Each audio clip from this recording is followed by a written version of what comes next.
माझं एक स्पष्ट म्हणणं आहे, 10 लाख बजेट आहे ना तुमचं, तुम्ही 8 लाखाचीच गाडी घ्या. 2 लाख सेव्हिंग ठेवा. उद्या इमर्जन्सी आली, गाडीचे हप्ता नाही भरता आले, उद्या गाडीला ऍक्सिडेंट मेजर झाला, तर अशा वेळेस तुम्ही EMI तर तुमचे थांबणार नाही.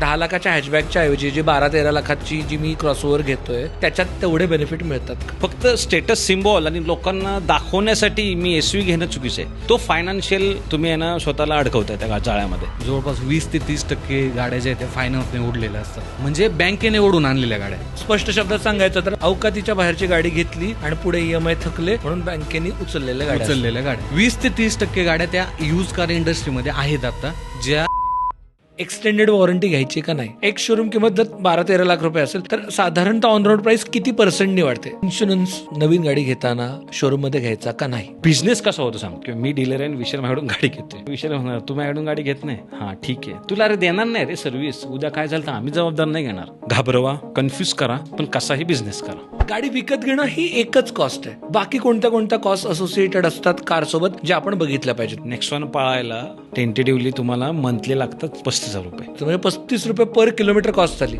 माझी गाडी किती मायलेज येते हे मी कशावरती ठरवतो. क्लस्टर दाखवताना इन्स्ट्रुमेंट क्लस्टर 14चा ऍव्हरेज पडला आज. ते कितपत रिलायबल आहे. एक सिंपल उदाहरण देतो.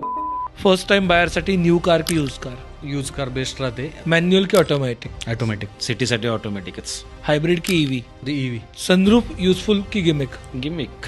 टॉप वेरियंट की mid variant. Always mid variant. मी तर सजेस्ट करेन बेस वेरियंट. एडास. भारतीय रोडच्या कंडिशननुसार नाही कामाचं काहीच आहे. डॅशकॅम. मस्ट नाही, अतिशय गरजेची गोष्ट झालेली आहे आजकालच्या काळामध्ये. त्याचे 3-4 बेनिफिट्स आहेत. एक पुरावा म्हणून तुमच्याकडे मेन राहतो. दुसरं, तुमच्या मते इंडियन कार बायरची सगळ्यात मोठी मिस्टेक काय होते गाडी घेताना. माझ्या मते